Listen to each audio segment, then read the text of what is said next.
Hello guys, welcome to my channel R S function. आज मैं आपके साथ माय लव माय बिलोंगिंग का लास्ट पार्ट एक्सप्लेन करने वाली हूँ। चलो आज इस एफएफ को कंप्लीट करते हैं, ठीक है। हमने लास्ट पार्ट में देखा था, चंग ने विंग को बता दिया था कि वांगजी को एक चाहते थे, और विंग भी जो क्या बोलते हैं, लास्ट जब लिया जाते हुए एक पेनड्राइव को विंग को दिया था, उस पेनड्राइव को चलाकर देख रहा था। अब आगे सिर्फ वांगजी रोए जा रहा था, रोते हुए बोलते हैं, क्या?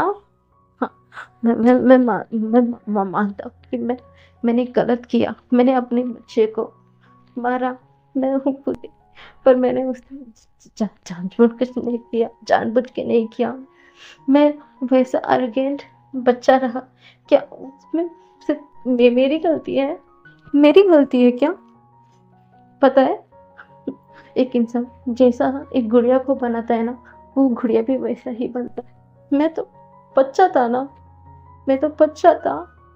अगर मेरी माँ मुझे हमेशा ऐसी बात करते हैं, ऐसा बिहेव करते हैं, सबके साथ पोलाइट करते, ऐसा मुझे बताया होता तो मैं कभी भी नहीं करता। मेरी माँ अपने से नीचे से लोगों से बहुत रूडली, बहुत ऐसा ही बिहेव करती है।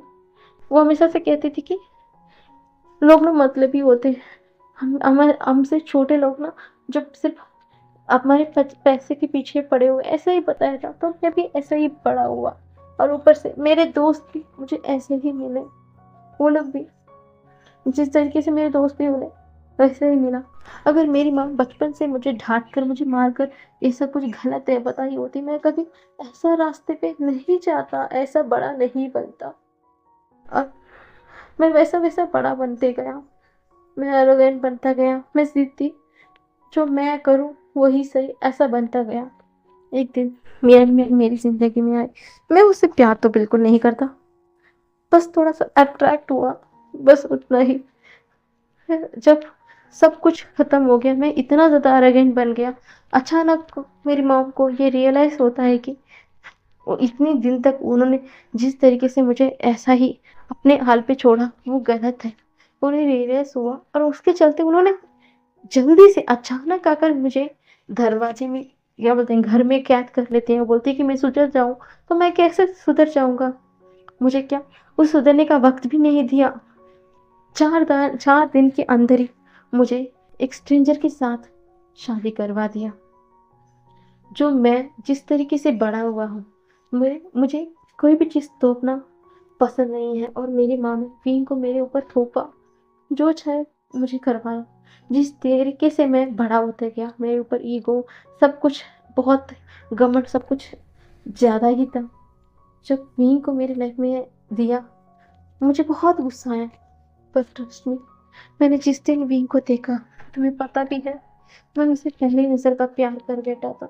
पहली नज़र का प्यार कर बैठा मैं उससे। मैं तो उसे परेशान करना चाहता था, उसे बुरी तरीके से हर्ट करना चाहता था, पर मेरा दूसरा दिल वीन को हर्ट करना नहीं चाहता था, क्योंकि वो तो उसे प्यार कर बैठा ना। पर मेरी माँ मुझे और वीन को साथ में रखकर मुझे मुझे समझाती और वो उसके साथ देती, तो मैं संभलता, पर तभी भी नहीं। मेरी मॉम, मेरी डैड तो मुझे और वीन को एक अलग मेंशन में छोड़कर वो तो चले गए। अब क्या था, मैं तो अपने आप से ही लड़ रहा था, क्योंकि मेरा दिल उसे तकलीफ में नहीं देख सकता था, तकलीफ में नहीं देख सकता, और मेरा दिमाग उसे हर्ट करना चाहता था, क्योंकि मुझे खुद को सही साबित करना था। क्योंकि मुझे ये मेरी मॉम को साबित करना था कि लहलवांग जी के साथ कोई भी ज़बरदस्ती नहीं कर सकता। अगर ज़बरदस्ती करेगा तो उसके साथ बुरा होगा। मेरे दिमाग और मेरे दिल से लड़ रहा था, अपने आप से लड़ रहा था। पर मेरी बीइंग को हर्ट करते हुए मैं खुद से ज़्यादा हर्ट हो रहा हूँ, किसी को भी नहीं पता। किसी को भी मैं कैसे बताता, क्योंकि मैं कभी भी अपना फीलिंग किसी को बता ही नहीं पाया था। हाँ, मेरे पास पैसा दौलत सब कुछ था, पर कोई भी मेरे साथ नहीं था। मेरी मॉम तो हमेशा किटी पार्टीज, अपना पैसा खराब जाने ही देती। मेरी डैड हमेशा पूरा बिजनेस को संभालने के चलते वो भी मेरे पास वक्त नहीं देती थी। सिर्फ मेरा दोस्त थे, उनके साथ अय्याशी करना, फन करना, वही मेरी जिंदगी बन चुका था। तुम्हें पता है, बीइंग आने के बाद मैं अपने दोस्तों के साथ नहीं, हमेशा मैं बीइंग के साथ रहना चाहता था। मुझे हमेशा, तुम्हें पता है, मेरा जब मेरा बीइंग को देखते ही सिर्फ मैं ही नहीं, मेरा दिल नहीं, मैं ही खुद हराउसल हो जाता था। मैं खुद को कैसे कंट्रोल करता सिर्फ मुझे ही पता था। फाइनली एक दिन मैं और बीइंग एक हो चुके थे। उस दिन पता चला कि मैं पूरा हो चुका हूँ, पूरा कंप्लीट हो चुका हूँ। पर वापस से बीच में मेरा ईगो आ चुका था, क्योंकि मुझे मुझे बीइंग को हर्ट करना था। उसके चलते मेरी मॉम को ये रियलाइज़ होगा कि उन्होंने गलत किया। सच में उन्होंने गलत किया। तुम्हें पता है, अगर बीइंग ज़बरदस्ती ना थोपकर मैं अगर कहीं बीच पर या कहीं और जगह पर मैं बीइंग को देखता ना, सच में मैं बीइंग को उसी वक़्त शादी कर लेता, उसे अपने पलकों पर बिठा कर रखता। शायद उस वक़्त मुझे उसका स्टेटस सब कुछ मुझे मायने ही नहीं पड़ता, क्योंकि मैंने खुद से बीइंग को ऑब्सेस किया होगा, ना कि किसी ने मेरे ऊपर थोपा होगा। मैं अपनी बीइंग को अपने पास रखता, पर मुझे ईगो अपने आप को सही साबित करने के चक्कर में मैंने बीइंग को हर्ट किया। तुम्हें पता है, मेरे घर में मेरे दोस्त आए थे। वो बेनचाहो मेरी मेरी मेरी मेरी बीइंग के ऊपर गलत नज़र रखा। मुझे बहुत गुस्सा आया, क्योंकि बीइंग सिर्फ मेरा है ना, मेरा है। वो मौके का फ़ायदा उठाकर बीइंग के करीब जाना चाहता था, उसे छूना चाहता था। मैं कैसे बर्दाश्त कर सकता था? मैं बर्दाश्त नहीं कर सकता। बीइंग बीइंग बीइंग सिर्फ मेरा है। उस पर मेरा हक है। वो मेरा लव है। वो मुझसे बिलोंग करता है। मेरा लव, माय बिलोंगिंग है। वो सिर्फ मुझसे बिलोंग करता है, मुझसे है। कोई और उस पर हक नहीं जमा सकता था। इसलिए मैंने उसे डांट दिया उस दिन, बहुत ज़्यादा डांटा। पर पता नहीं मेरा बीइंग क्या ख्याल में था, उसे ये तक होश नहीं था कि उसे कोई और इंसान छूने आ रहा था। मैंने अपना पूरा फ्रस्ट्रेशन, पूरा गुस्सा मेरे बीइंग पर ऊपर उतार दिया, क्योंकि मैं जेलस था। मैं बहुत ज़्यादा जेलस हो गया कि मैं अपनी बीइंग को किसी और के साथ देखना नहीं चाहता, करीब नहीं बर्दाश्त कर सकता था। उस दिन से मैंने अपने पूरे घर में कैमरा, सीसीटीवी कैमरा रख दिया। पूरा कैमरा रख दिया, तुम्हें पता है, ताकि मैं हर वक्त अपनी बीइंग को देख सकूं, अपनी बीइंग क्या कर रहा है। मैं हमेशा देखता रहा, मैं देखता रहा। और ऐसे ही दिन बीतते रहे। मैं बीइंग को हर्ट भी करता रहा, अपने अंदर भी तकलीफ करता रहा, अपने आप को भी तकलीफ करता रहा। और एक दिन मुझे ये पता चला कि मेरा भी प्रेग्नेंट है। तुम्हें पता है, मैं कितना ज़्यादा खुश हूँ, क्योंकि मैं डैड बनने वाला था। डैड बनने वाला था। मेरा मेरा पूरा हैप्पी फैमिली था। मेरा पता है, मैं उस दिन अपनी मॉम को कितना गुस्सा था। मैं काश मेरी मॉम मेरे ऊपर ज़बरदस्ती नहीं करती, मुझे थोपती नहीं, मेरा मेंटालिटी ऐसा नहीं बनता, तो आज मैं और भी एक सिंपल सा नॉर्मल लाइफ जी रहे होते। फिर भी मुझे अपना ईगो ही उस दिन भी सैटिस्फैक्शन करना था। मैं अंदर से इतना खुश था, पर अपने बीइंग को मैं बता ही नहीं पाया कि मैं बहुत ज़्यादा हैप्पी हूँ, बहुत ज़्यादा हैप्पी हूँ। पता है, उसके बाद मैं शॉपिंग करने गया था अपने बच्चों के लिए। मैं एक्साइटेड था कि मुझे बेबी बॉय होगा, बेबी गर्ल। तुम्हें पता है, मैं अपने लिए बेबी गर्ल चाहता हूँ, बहुत प्यारी सी, जैसा मेरा बीइंग है वैसा ही हो। मैं ना अपनी बेबी गर्ल का नाम शिया रखूँगा। शिया, मेरा और मेरा बीइंग का शिया होगी। मैं उसे बहुत प्यार करूँगा। पर पर सब कुछ उस दिन खराब हुआ जिस दिन वापस से वेंचाओ वापस से घर आया। बीइंग के साथ गलत करने की कोशिश किया। हाँ, मैं सही वक्त पर आकर बचा तो दिया अपनी बीइंग को, पर उस दिन मैं बहुत गुस्से में था, बहुत ज़्यादा गुस्से में था। और मैं अपने गुस्से में बस बीइंग को धक्का दिया बिना सोचे समझे। मैं ये तक बोल गया कि वो प्रेग्नेंट है, मैं उसे इसके साथ हार्श बिहेवियर नहीं करना चाहिए था। उस वक्त वो सीढ़ी के पास था, मैं बिना सोचे समझे मैंने अपनी बीइंग को वहाँ से धक्का दिया। उसके बाद जाकर मुझे होश आया कि मैंने ये क्या कर दिया। मैंने जानबूझकर नहीं किया था अपने बीइंग को हर्ट। और उस वक्त सब कुछ बिगड़ गया, सब कुछ बिगड़ गया, सब कुछ मेरे हाथों से छीन गया। मेरा बीइंग मुझे छोड़कर हमेशा हमेशा के लिए चला गया। बस पता है उन 5 साल मैं कैसे बिताए। मैं एक एक पल, एक एक मिनट तड़पता रहा, तड़पता रहा, मैं तड़पता रहा। अपने विंग क्रेविंग मुझे होने लगी। एक पल भी नहीं, एक मिनट भी नहीं मैं अपनी विंग के ख्याल नहीं आए। मुझे हर वक्त नाइटमेयर आते थे, नाइटमेयर, क्योंकि हमेशा मुझे अब नींद में भी वही सीन डराते थे कि मैंने विंग को कैसे धक्का दिया, विंग कैसे धक्के गिरा। ये सीन मुझे रात को सोने नहीं देते थे। मैं बुरी तरीके से डर जाता हूँ, तुम्हें पता भी है। इस 5 साल में मैंने खुद को सजा दिया, बिना खाना पीना बहुत दिन रहा करता था। अपने आप को बेल्ट से मारा हूँ, नहीं तो अपने आप को हमेशा हार्ट किया हूँ कि मैंने अपने विंग को कट कर दिया, अपने बच्चे को अपने आप से दूर कर दिया। मैंने सिर्फ एक उम्मीद रखा था कि एक ना एक दिन मैं अपनी विंग मेरे पास आएगा, मैं उससे माफ़ी मांगूंगा, अपने गुनाहों का माफ़ी मांगूंगा, एक चांस उसके पैरों पे गिर जाऊंगा, एक चांस उससे मांगूंगा, सच में उसे मांगूंगा। और फाइनली वो दिन भी आ चुका था। 5 साल बाद मेरे विंग मेरे पास आया और मुझे पता चला जिस पैसे की घमंड में मैं हूँ, पर उस पैसे का ओनर तो मेरा बीइंग ही था। पर सच में मुझे उस दिन ना अपने ऊपर बहुत ज़्यादा गुस्सा आया। पता है, मेरा बीइंग इतना बड़ा कंपनी का ओनर होने के बावजूद भी इतना सिंपल रह रहा था, पर मुझे अपने ऊपर बहुत ज़्यादा गुस्सा है। और मुझे एक बात के लिए प्राउड हुआ कि वो मेरा बीइंग है, वो अलग है सबसे, और वो मेरा है। मैं अपने बीइंग को मनाऊंगा, यही सोचा था। मैं बहुत हैप्पी था कि मैं अपने बीइंग को मनाऊंगा, पर तुम आ गए, तुम आ गए, तुम आ गई मेरी बीइंग के लाइफ में। सच में मुझे उस दिन रियलाइज हुआ कि हाँ, किसी भी चीज़ का एडवांटेज नहीं लेना चाहिए। मेरे पास मेरा विंग था, तब मैंने उसका बहुत ज़्यादा एडवांटेज लिया। देखो, अब मैं चाहता हूँ खुद मेरे विंग के पास जाना, पर मेरे पास वो टाइम ही नहीं है। मैंने सब कुछ गवा दिया है, मैंने सब कुछ गवा दिया। दिल दिल मैं मर रहा हूँ मेरे विंग को तुम्हारे साथ देखकर। मैं चाहता हूँ कि मैं एक ही झटके में मर क्यों ना जाता हूँ। मैं अपनी विंग को किसी और के साथ देखकर अंदर ही अंदर जल जाऊँ। हाँ, मैं सॉरी हूँ अपने किए के लिए, मैं रिग्रेट फील करता हूँ, पर मैं जानबूझकर नहीं किया। मैं गुस्से में था, जेलस में था। मैं कितना भी खुद को एक्सक्यूज कर दूँ, फिर भी मैं गलती कर चुका हूँ, मैं मानता हूँ। फिर भी I love him, I love him, ऐसा बोलकर वो रोए जा रहा था। और ऐसा रोते रोते वो सो चुका था। विंग पूरा क्लिप को देख चुका था। विंग एक गहरी सी सांस लेता है और उसकी आंखों से भी आंसू बह रहे थे। भांगजी ने क्या कहा, पहले नज़र का प्यार, फिर भी वो कुछ नहीं करता है और उस क्लिप को ऑफ कर लेता है।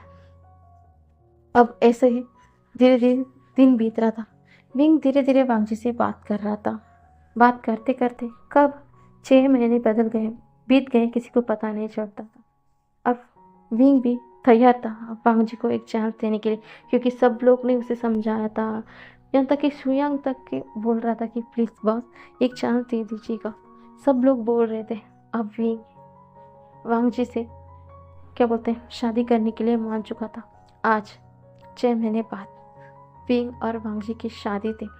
उनका सारा बिजनेस वर्ल्ड सब लोग आए हुए थे, क्योंकि सबको तो सब कुछ पता चल चुका था और सब लोग हैप्पी भी थे कि हाँ इनकी शादी हो रही है। तो सब लोग वहाँ पर थे। क्या बोलते बड़े से जो हॉल थे वहाँ पर सजा हुआ था। वहाँ पर पहले से वांगजी खड़ा हुआ था। वांगजी के पास उनके दोनों बेबीज थे, उसके दोनों बेबीज थे। वो वांगजी अपने बेबीज को अपने हाथों से कुछ खिला रहा था वहाँ पर खड़ा होकर। और दूसरी तरफ विंग लिया के फोटो के सामने खड़ा था। बोलता है, लिया मैंने उसे एक चांस दिया है, आई होप कि वो मुझे इस बार हर्ट ना करे।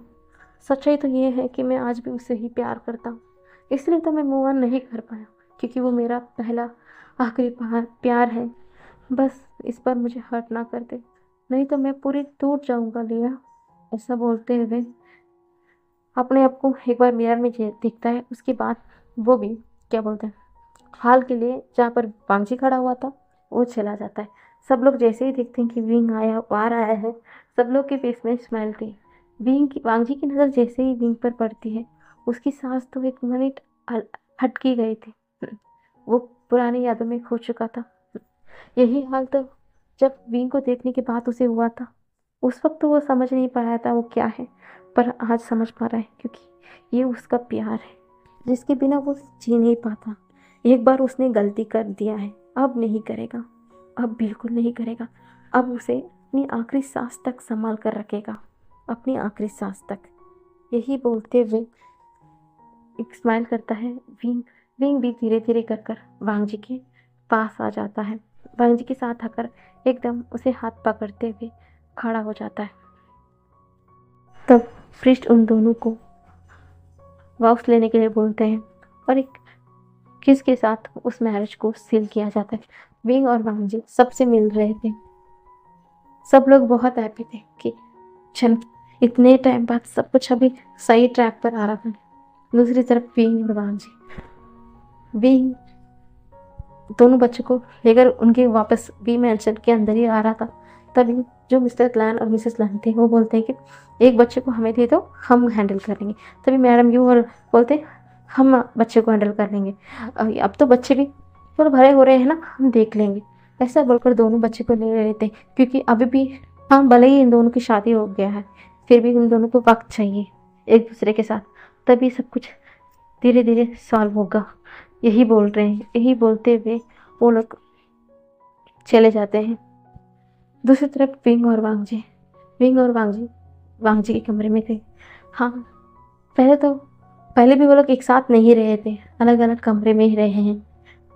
विंग तो नर्वस था, तभी वांग जी उसे हाथ पकड़ के हुए लेके आ रहा और उसे एकदम उसे बेड पर पिटा देता है और उसे उसके सामने एकदम नील डाउन होते हुए बोलता है, विंग आई नो ये सब कुछ मुश्किल है तुम्हारे लिए, ट्रस्ट मी भी, इस बार मैं तुम्हें हर्ट नहीं करूँगा। इस बार मैंने हर्ट किया ना, मैं खुद को ही मार दूंगा भी। मैंने पहले ही गलती कर दिया है, गॉड ने मुझे दूसरा चांस दिया है, मैं इस चांस को कभी भी वेस्ट नहीं होने दूंगा wing, please trust me wing. ऐसा बोलता है। उसके बाद विंग भी उसे देखता है और कुछ नहीं बोलता है और विंग और वांग जी एकदम कुछ ना बोलते हुए बेड पर आकर लेट जाते हैं। वांग जी विंग को अपने करीब करता है, अपने सीने से लगते हुए, और एकदम सो जाता है। बस उसे यही एहसास तो चाहिए था, अपने विंग को अपनी बाहों में भरकर ये श्योर करना कि विंग सिर्फ उसका है। बस अभी उसे ये श्योरिटी मिल चुकी है कि विंग उसका है, बस उसे वही चाहिए और कुछ नहीं। वो सो जाता है। विंग सिर्फ उसे ही देख रहा था। उसे समझ में आ रहा था कि वांग जी बदल चुका है। वो भी कुछ देर ऐसे ही देखते हुए सो जाता है। अगले मॉर्निंग पहले तो वांग जी की क्या बोलते हैं नींद खुलती है। वो सामने अपनी विंग को देखता है जो उसकी बाहों में था। उसके फेस पर बड़ी सी स्माइल आ जाती है। उसकी फोरहेड पर किस करता है, बोलता है, कितना टाइम तक ये सपना देखा था कि तुम एक दिन मेरी बाहों में हो, सब कुछ सही हो जाएगा, मैं अपने प्यार का इकरार करूँगा तुमसे wing, I love you wing, I love you so much. तुम्हें पता नहीं कि मैं कितना ज़्यादा हैप्पी हूँ। अब मैं सब कुछ सही कर दूँगा विंग। आई नो तुम्हारे लिए थोड़ा हार्ड होगा, पर मैं तुम्हें इतना प्यार करूँगा कि तुम मुझे माफ़ कर दो विंग। ऐसा बोलकर उसके फोrehead पर किस करता है और वापस से उठ जाता है। मुझे अब हमारी बेबीज़ को भी देखना पड़ेगा कि हमारे बेबीज़ क्या कर रहे हैं। तो ऐसा बोलकर वो जल्दी जल्दी नीचे जाता है। जैसे ही विंग देखता है कि वांग जी चला गया, वो अपने हक़े को खोलता है और उसकी फेस पर छोटी सी स्माइल आ गई थी वांग जी की बातें सुनकर। दूसरी तरफ वांग जी नीचे आता है, अपनी बेबीज़ को अपनी मम्मी और आंटी से ले लेता है, उन्हें खिलाता है, अपना ब्रेकफास्ट बनाता है। तभी वो लोग बोलते हैं कि हम क्या सोच रहे हैं, अब बेबीज़ क्या बोलते हैं लगभग 1 साल के ऊपर ही हो चुके हैं ना, तो हम क्या सोचते हैं कि हम बेबीज़ को लेकर थोड़ा दिन घूम के आते हैं ना, हम बेबीज़ का अच्छे से ख्याल रख लेंगे। तुम दोनों को तो यहाँ पर कंपनी में होना ज़रूरी है ना। विंग भी समझता है कि वो लोग ये क्यों कर रहे हैं और विंग रोकता भी नहीं है। इसलिए क्या बोलते हैं मैडम यू और फैमियान, मैडम लैन और चेंग और सब लोग चले गए थे। अब सिर्फ घर में विंग और वांग जी ही थे। हाँ, विंग तो बच्चे को देना नहीं चाहता था और वांग जी भी अपने बच्चे को नहीं देना चाहता, क्योंकि अभी अभी अभी उसका पूरा फैमिली कंप्लीट हुआ है यार, वो कैसे अपने बच्चे को अपने से दूर कर दे। फिर भी वो दूर कर दिया था। अब हर रोज हमेशा वांग जी विंग को अपने बाहों में भरकर सोता है। जब वो सो जाकर उससे ऐसे ही बातें करता रहता था। सुबह सुबह विंग के लिए ना ब्रेकफास्ट बनाना, उसके लिए डिनर बनाना, उसका ख्याल रखना, कंपनी में भी उसका ख्याल रखना, सब कुछ ऐसा ही धीरे धीरे एक एक दिन बीत रहा था। अब विंग को भी वांग जी का ये बदलाव, उसका प्यार कन्फेशन करना अच्छा लग रहा था, बहुत अच्छा लग रहा था। अब सब कुछ धीरे धीरे सब कुछ सेट हो रहा था। आज एक पार्टी था, पार्टी के लिए विंग और वांग जी को जाना था, और विंग और वांग जी भी एक साथ आ चुके थे। वांग जी विंग की हाथ को पकड़े हुए था, वो एक पल भी विंग को इधर से उधर नहीं दे जाने दे रहा था। और सब लोग भी देख रहे थे वांग जी की इस नेचर को, सबको हंसी भी आ रही थी। कोई जानबूझकर विंग से कोई भी जाकर बात करता। अब वांग जी को तो इतना ज़्यादा जेलस हो रहा था, गुस्सा हो रहा था। अरे यार, इतना टाइम बाद अभी भी उसका प्यार उसके हाथ पे लगा है। अब देखो, उसके प्यार के दुश्मन सब लोग उसके पास आ गए, अब उसकी विंग से बातें कर रहे हैं, उसके चिपक रहे हैं। उसे इतना ज़्यादा गुस्सा आ रहा था सबके ऊपर, और वो सबको घूर घूर कर देख रहा था। एक बात तो हद हो गई, तब एक इंसान विंग की हाथ को पकड़कर इतनी ज़्यादा प्यार से बात किए ही जा रहा था। अब वांग जी का सब्र का बांध टूट चुका था। वो एकदम तेजी तेजी से उस इंसान के हाथ को चटकता है और विंग को वहाँ से लेके जाना शुरू कर दिया था। वो तेजी से एकदम फुल स्पीड में वो लोग व्हील मैंशन आ चुके थे। व्हील मैंशन आने के बाद वांग जी बिना कुछ बोले एकदम विंग को अपने कमरे में ले जाता है, और उसे एकदम दीवार पर पिन करते हुए उसे नॉन स्टॉप किस करना शुरू कर देता है। वो एकदम किस किए जा रहा था। जब वो देखता है कि विंग सांस नहीं ले पा रहा है, तब जाकर छोड़ता है। विंग भी देखे जा रहा था, विंग भी सब कुछ जानबूझकर ही कर रहा था। उसे पता चल रहा था कि उसका हस्बैंड जेलस हो रहा है, फिर भी वो जानबूझकर उस इंसान से बातें किए जा रहा था। तभी मुझे बोलता, "वी, देखो, look at me, look at me, देखो, तुम सिर्फ मेरे होगे, मेरे मेरे सिवा तुम किसी से बात नहीं कर सकते। You belong to me, do you get that? You belong to me. मैं तुम्हें किसी के करीब भी नहीं देख सकता, मैं मैं मर जाऊंगा विंग।" ऐसा बोलता है। तभी विंग पर तुरंत उसके मुंह पर हाथ रख लेता है। तभी विंग विंग ना वांग जी की आंखों में देख रहा था। वांग जी की आंखों से आंसू आ गया था। I love you wing, I love you. काश ये सब मैं तुमसे पहले ही किया खराब बोला होता तो इतना कुछ नहीं होता। अब मैं बोलता हूँ दीदी, I love you so much. अब मैं तुम्हें किसी के करीब नहीं देख सकता। क्या बोलते, इतनी मुश्किल और मुसीबतों के बाद मिले तुम मुझे। अब तो मैं तुम्हें खोना खोना अफोर्ड ही नहीं कर सकता। मुझे डर लगता है विंग, कोई मुझे तुमसे अलग कर देगा, या तो तुम्हें मुझसे छीन कर ले जाएगा। मुझे डर लग रहा है विंग। ऐसा बोलकर वो रो रहा था। तभी विंग उसे हक करता है और शांत करता है। तभी आंसू बोलता है, तभी विंग बोलता है, मैं तुम्हारा हूँ वांग जी, तुम्हारा हूँ वांग जी। ऐसा बोलता है। तभी वांग जी एकदम वापस से विंग को किस करना शुरू कर देता। अब विंग भी उस किस का रिस्पॉन्स कर रहा था। दोनों नॉनस्टॉप किस किए जा रहे थे। किस करते करते पूरा दोनों बेड के ऊपर आ चुके थे, और वांग जी विंग के ऊपर था, और धीरे धीरे विंग की शर्ट को निकलना शुरू कर दिया था, और वो नॉनस्टॉप उसे किस किए जा रहा था। नॉनस्टॉप किस किए जा रहा था, उसे बाइट किए जा रहा था। और वांग जैसे विंग की टच, यानी कि वांग जी की टच विंग महसूस करता है, वो तो उसकी मुंह से मॉर्निंग निकलना शुरू हो गया था। विंग विंग को वांग जी धीरे धीरे किस करते हुए उसे अपने हाथों से प्रिपेयर किया जा रहा था, और उसकी ड्रेस को भी अनड्रेस कर चुका था, किया जा रहा था। और वांग जी विंग के साथ उसका एवरीडे मीन्स एवरीडे शुरू कर दिया था। और उनका जब ये पूरा नाइट बीत जाता है, उन्हें पता नहीं चलता है। अगली मॉर्निंग जब तब जाकर वांग जी विंग को छोड़ता है, और उस दिन वो वांग जी को क्या नहीं, यानी कि विंग को डिस्टर्ब ही नहीं करता, उसका पूरा अच्छे से ख्याल रखता, अपने हाथों से नाश्ता बनाकर खिलाता, ब्रेकफास्ट बनाकर खिलाता। उस ऐसे ही उनका पूरा दिन बीत जाता है। अब तो उन दोनों के बीच में सब कुछ सही हो गया था, सब कुछ सही हो गया था। अब तो उनके बीच में एवरीडे मीन्स एवरीडे हमेशा चलता रहता था। वांग जी दिन ब दिन अपने विंग के लिए बहुत पॉसेसिव हो रहा था। उसे किसी के साथ भी देखना पसंद ही नहीं करता था और ये बात पूरा ऑफिस को पता चल चुकी थी। कभी कभी शुयंग भी वांगजी से अन्याय हो जाता था, क्योंकि शुयंग के करीब आना भी वांगजी को पसंद नहीं था। वांगजी शुयंग कभी घूर घूर के देखता था। अब ऐसा ही दिन बीत रहा था। एक हफ्ते बाद और एक हफ्ते बाद उनकी बेबीज यानी कि शिया और युवान दोनों भी अपने ग्रैंड माँ के पास साथ सब लोग घर आ चुके थे।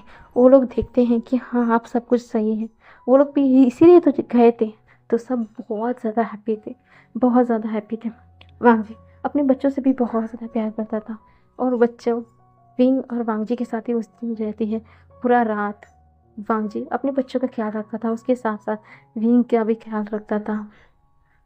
उनका लाइफ ऐसा ही बहुत ज़्यादा हैप्पी बीत रही थी, बहुत ज़्यादा हैप्पी बीत रही थी। तभी वांगजी किसी काम के चलते क्या बोलते हैं एक कमरे में जाता है। जैसे ही उस कमरे में जाता है उस फोटो को देखता है, उस फोटो के पास जाता है, उस फोटो को अपने हाथों से सहलाते बोलता है शिया, क्या बोलता है उस फोटो को देखते हुए बोलते हैं लिया, thank you so much, thank you so much. तुमने मुझे बहुत कुछ सिखाया है लिया। देखो सही कहा, किसी भी चीज़ का एडवांटेज नहीं लेना चाहिए। वक्त बीत गया ना, कोई भी इंसान कुछ नहीं कर सकता।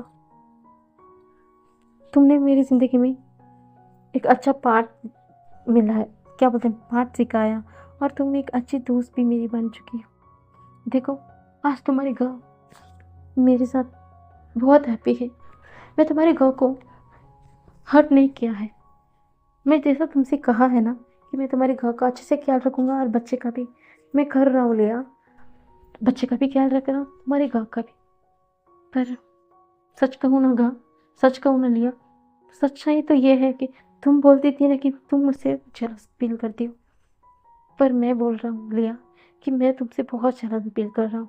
हाँ मैं मानता हूँ कि लिया कि बीइंग मुझसे प्यार करता है, वो मेरा प्यार है और मैं उसका भी प्यार मैं ही हूँ। फिर भी तुम्हारे और बीइंग की बॉन्डिंग बहुत अलग है लिया। वो तुम्हारे लिए सब कुछ कर सकता है, सब कुछ किया भी है, मैंने देखा भी है। काश ये बॉन्डिंग मुझसे भी वो शेयर कर पाता। वो मेरा हस्बैंड है, मेरा प्यार है, सब कुछ है, फिर भी मैं तुमसे जेलस करता हूँ लिया। तुम मेरे बीइंग की लाइफ में बहुत खास जगह बना चुकी हो और ये जगह कभी भी मिट नहीं पाएगी, और मेरे दिल में भी।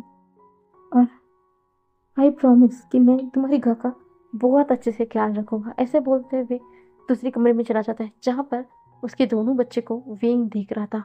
तभी पीछे से वांगजी जाता है और अपनी विंग को हक कर लेता है, बोलता है क्या हुआ, क्या हुआ, तुम इतना ज़्यादा टेंशन में क्यों हो। तभी विंग गुस्से में चिल्लाते हुए बोलता है ये सब कुछ तुम्हारी वजह से हुआ है। देखो तुम देखो यहाँ पर क्या हो रहा है, तुम्हारे बच्चे देखो बिगड़ चुके हैं, देखो इतना ज़्यादा बिगड़ चुके हैं तुम्हारे दोनों बच्चे। ये सब कुछ ना तुम्हारी वजह से हुआ वांग जी। देखो मैंने कितनी बार कहा है बच्चों को इतना ज़्यादा लाड प्यार मत दिया करो, देखो बिगड़ जाएंगे।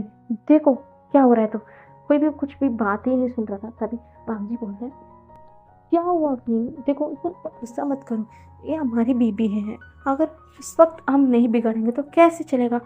तभी विंग बोलता है देखो मैंने कितनी बार बोला तुम्हें इतना ज़्यादा चॉकलेट मत दिया करो, देखो दांत झड़ जाएंगे, दांत खराब हो जाएगा। देखो तुम भी ना नहीं मानते हो मेरे बात। ऐसा बोलकर मुंह फुलाकर बैठ जाता है। तभी वो दोनों बच्चे की तरफ देखता है, एक विंग करता है। दोनों बच्चे हंसते हुए समझ जाते हैं कि उनके पापा ने ऐसा क्यों किया। वो दोनों उस कमरे से भाग जाते हैं। तभी वांग जी उसके पास जाता है, उसे हक कर लेता है, बोलता है विंग, देखो विंग, हाँ आई नो तुम क्या बोल रहे हो, पर वो बच्चे हैं ना विंग, बच्चे को हम नहीं स्पॉइल करेंगे तो क्या कब होगा। एक पल आकर ना मैं सच में उसके साथ मैं स्ट्रिक्ट बिहेवियर रखूंगा। अब तो उनकी उम्र खेलने की है विंग, प्लीज़ उन्हें खेलने दो, प्लीज़ ना विंग, प्लीज़। ऐसा बोलता है। तभी विंग बोलता है अच्छा तुम ऐसा ही चिकनी बातें कर कर ना मुझे मना लेते हो। ऐसा बोलकर वो दोनों एक दूसरे को देखते हैं। तभी वांग जी उसके हाथ को पकड़ लेता है, बोलता है तुम मेरे हो विंग, सिर्फ मेरे। ऐसा बोलते हैं उसकी तरफ देख रहा था, एक दूसरे को आंखों में देख रहे थे। और इसी के साथ ये फैन फिक्शन यहीं पर ख़त्म हो जाए। Bye bye guys.